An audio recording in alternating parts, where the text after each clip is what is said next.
شروع اللہ کے نام سے جو بڑا مہربان نہایت رحم والا ہے۔ ناظرین السلام علیکم، امید ہے کہ آپ سب خیریت سے ہوں گے۔ اللہ پاک آپ سب کو اپنے حفظ و امان میں رکھے۔ حضرت عائشہ رضی اللہ تعالیٰ عنہ فرماتی ہیں کہ ایک روز حضور کریم صلی اللہ علیہ وآلہ وسلم تشریف فرما تھے۔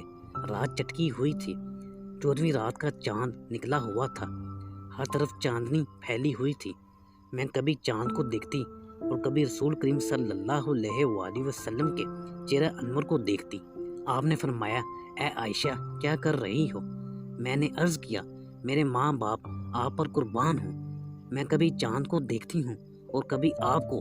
خدا کی قسم آپ 14ویں رات کے چاند سے کئی زیادہ حسین ہیں۔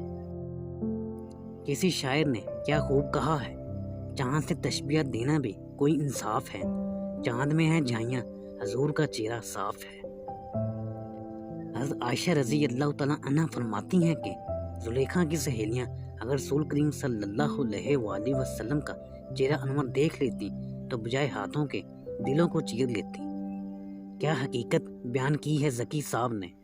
خلق کے مدعا انبیاء کی دعا، خاتم الانبیاء مرحبا مرحبا، رافتوں کی فضا رحمتوں کی گٹا، عشق کی ابتدا حسن کی انتہا، شاہکار خدا اے حبیب خدا، لاکھ جانے بھی مجھ کو اگر ہوں عطا، تم پہ کر دوں فدا، تم پہ لاکھوں سلام۔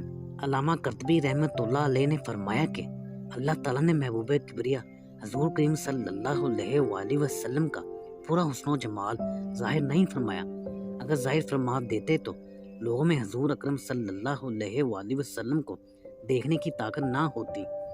اس راز کو حضرت حسان رضی اللہ تعالیٰ عنہ نے خوب سمجھا ہے اور انہوں نے آپ صلی اللہ علیہ وآلہ وسلم کی خوبصورتی اور جمال کو اس طرح بیان فرمایا ہے کہ شاید اب تک کوئی اس سے بڑھ کر بیان نہیں کر سکا۔ انہوں نے فرمایا، اور آپ سے بہتر ذات کبھی میری آنکھ نے نہ دیکھے اور آپ سے زیادہ خوبصورت شخص کبھی عورتوں نے نہیں جنا۔ آپ کو ہر عیب سے پاک پیدا کیا گیا، گویا جس طرح خود آپ نے چاہا اسی طرح آپ کو بنایا گیا۔ آپ اپنی مثال آپ ہیں، آپ سے بڑھ کر کوئی حسین نہیں ہے۔ بہرکیف آپ کے حسن و جمال میں اس نیت سے غور کرنا چاہیے کہ آپ کی محبت ہمارے دل میں بڑھے اور صداقت کے ساتھ ہمارے دل میں یہ جذبہ پیدا ہو کہ میرا تن ہو فدا، میرا من ہو فدا، میرا دھن ہو فدا اے رسول خدا، لاکھ جانے بھی گر ہوں مجھ کو عطا، تم پہ کر دوں فدا مظہر کبریا۔ دل و جان فدا کرنے کا مطلب یہ ہے کہ ہم آپ کے ایک ایک حکم کو مانیں اور آپ کی سنتوں کو اپنے عمل سے زندہ کرنے، ورنہ محض زبانی محبت ظاہر کرنے سے کچھ نہیں ہوتا۔ اگر ان سے واقعی محبت ہے تو کچھ کر کے دکھائیں۔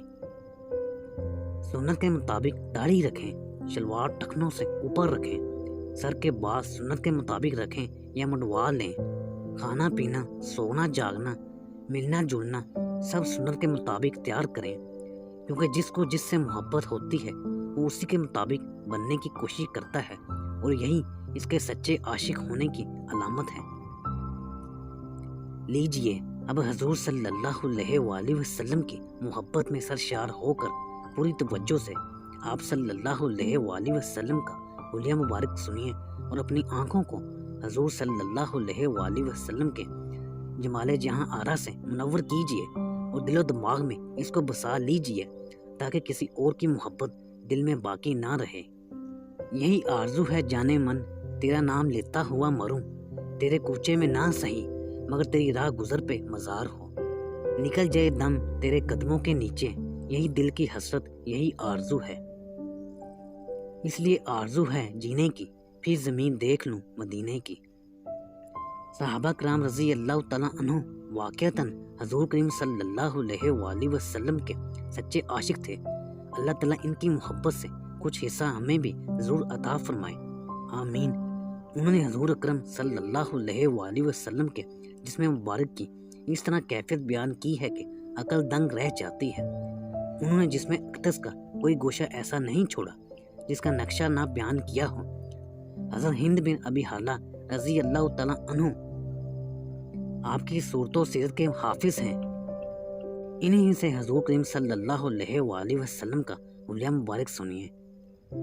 حضرت ہند بن ابی حالہ رضی اللہ تعالیٰ عنہ نے نبی اکرم صلی اللہ علیہ وآلہ وسلم کا حلیہ مبارک ذکر کرتے ہوئے فرمایا کہ آپ صلی اللہ علیہ وآلہ وسلم کا چہرہ مبارک ماہ بدر کی طرح چمکتا تھا۔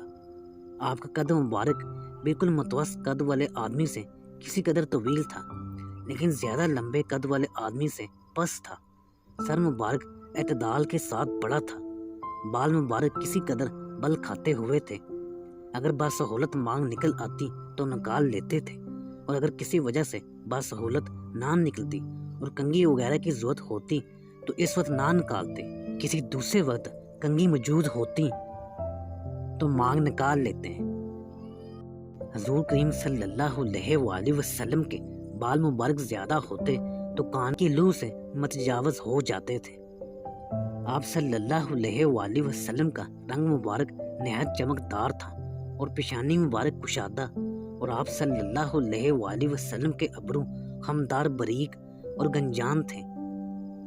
آپ صلی اللہ علیہ وآلہ وسلم کی ناک مبارک بلندی مائل تھی اور اس پر ایک چمک اور نور تھا۔ اس چمک اور نور کی وجہ سے آپ کی ناک مبارک چمکتی رہتی تھی۔ آپ صلی اللہ علیہ وآلہ وسلم کی داڑھی مبارک بھرپور اور گنجان بالوں کی تھی، اور آنکھ مبارک کی پتلی نہایت سیاہ تھی۔ رخسار مبارک ہموار ہلکے تھے۔ آپ صلی اللہ علیہ وآلہ وسلم کا دہن مبارک اعتدال کے ساتھ فراخ تھا، یعنی تنگ منہ نہ تھا۔ آپ صلی اللہ علیہ وآلہ وسلم کے دندان مبارک باریک آبدار تھے، اور ان میں سے سامنے کے دانتوں میں ذرا ذرا فصل بھی تھا۔ سینے سے ناک تک بالوں کی ایک باریک لکیر تھی۔ آپ صلی اللہ علیہ وآلہ وسلم کی گردن مبارک ایسی خوبصورت اور باریک تھی جیسا کہ مورتی کی گردن صاف اور تراشی ہوئی ہوتی ہے، اور رنگ میں چاندی جیسی صاف اور خوبصورت تھی۔ آپ صلی اللہ علیہ وآلہ وسلم کے سب اعضاء نہایت معطر اور پرگوشت تھے، اور بدن گھٹا ہوا تھا۔ پیٹ اور سینہ مبارک ہموار تھا، لیکن سینہ فراخ اور چوڑا تھا۔ آپ صلی اللہ علیہ وآلہ وسلم کے دونوں مونڈوں کے درمیان قدرے زیادہ فصل تھا۔ جوڑوں کی ہڈیاں قوی اور کلاں تھیں، جو قوت کی دلیل ہوتی ہیں۔ کپڑا اتارنے کی حالت میں آپ کا بدن مبارک روشن و چمکدار نظر آتا تھا۔ ناف اور سینے کے درمیان ایک لکیر کی طرح سے بالوں کی باریک دھاری تھی۔ اس لکیر کے علاوہ دونوں چھاتیاں اور پیٹ مبارک بالوں سے خالی تھا، البتہ دونوں بازوؤں اور کندھوں اور سینہ مبارک کے بلائی حصہ پر بال تھے۔ آپ صلی اللہ علیہ وآلہ وسلم کی کلائیاں دراز تھیں اور ہتھیلیاں فراخ، نیز ہتھیلیاں اور دونوں قدم گداز اور پرگوشت تھے۔ ہاتھ پاؤں کی انگلیاں تناسب کے ساتھ لمبی تھیں۔ آپ صلی اللہ علیہ وآلہ وسلم کے تلوے قدرے گہرے تھے اور قدم ہموار تھے کہ پانی ان کے صاف ستھرا ہونے اور ان کی ملاست کی وجہ سے ان پر ٹھہرتا نہیں تھا، فوراً ڈھل جاتا تھا۔ جب آپ صلی اللہ علیہ وآلہ وسلم چلتے تو قوت سے قدم اٹھاتے اور آگے جھک کر تشریف لے جاتے۔ قدم زمین پر آہستہ پڑتا، زور سے نہیں پڑتا تھا۔ آپ صلی اللہ علیہ وآلہ وسلم تیز رفتار تھے اور ذرا کشادہ قدم رکھتے تھے، چھوٹے چھوٹے قدم نہیں رکھتے تھے۔ جب آپ صلی اللہ علیہ وآلہ وسلم چلتے تو ایسا معلوم ہوتا گویا پستی میں اتر رہے ہیں۔ جب کسی طرف توجہ فرماتے تو پورے بدن سے پھر کر توجہ فرماتے۔ آپ صلی اللہ علیہ وآلہ وسلم کی نظر نیچی رہتی تھی۔ آپ صلی اللہ علیہ وآلہ وسلم کی نگاہ بنسبت آسمان کے زمین کی طرف زیادہ رہتی تھی۔ آپ صلی اللہ علیہ وآلہ وسلم کی عادت شریفہ عموماً گوشہ چشم سے دیکھنے کی تھی، یعنی غائب شرم و حیا کی وجہ سے پوری آنکھ بھر کر نہیں دیکھتے تھے۔ چلنے میں صحابہ رضی اللہ تعالیٰ عنہ کو اپنے آگے کر دیتے تھے اور آپ صلی اللہ علیہ وآلہ وسلم پیچھے رہ جاتے تھے، جس سے ملتے سلام کرنے میں خود ابتدا فرماتے۔ واقع حضور کریم صلی اللہ علیہ وآلہ وسلم کی ذات گرامی ہر لحاظ سے بے مثال نمونہ ہے۔ آپ کی جتنی تعریف کی جائے کم ہے، اور جتنا بھی کوئی آپ کو سمجھے آپ اس سے بالا ہیں۔ یہ اشعار کتنے پیارے ہیں۔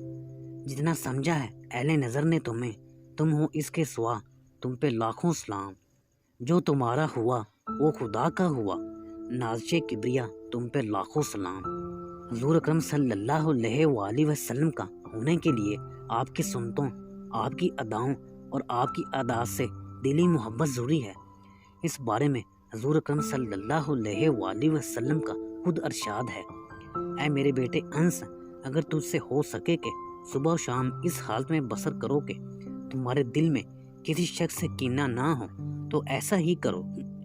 پھر آپ صلی اللہ علیہ وآلہ وسلم نے فرمایا، اے میرے بیٹے، یہی میری سنت ہے، اور جس نے میری سنت سے محبت کی اس نے مجھ سے محبت کی، اور جس نے مجھ سے محبت کی وہ جنت میں میرے ساتھ ہوگا۔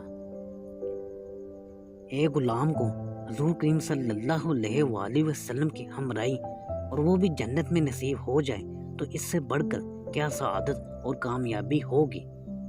مگر اس کے لیے صرف زبانی محبت کافی نہیں، آپ کی سنتوں سے قلبی محبت اور دل و جان سے ان پر عمل لازمی ہے، جو پوری طرح ہمارے اختیار میں ہے۔ لہٰذا آپ کی تابع داری کا ہار گلے میں ڈالیں اور آپ کی محبت دل میں بسائیں، پھر دیکھیں کہ راہ سنت پر چلنا کس قدر آسان ہوتا ہے۔ اصل زندگی وہی ہے جو سنت کے مطابق ہو، حضور کریم صلی اللہ علیہ وآلہ وسلم کی اداؤں سے آراستہ ہو۔ اس مقصد کے لیے حضور کریم صلی اللہ علیہ وآلہ وسلم کے خصائل حمیدیہ کا مطالعہ کیجیے اور آپ کی ایک ایک عادت طیبہ کو اختیار کر کے ہمیشہ کے لیے ان کو اپنا لیجیے۔ ناظرین، ہماری آج کی ویڈیو یہیں تک تھی۔ امید ہے کہ ہماری یہ ویڈیو آپ کو پسند آئی ہوگی۔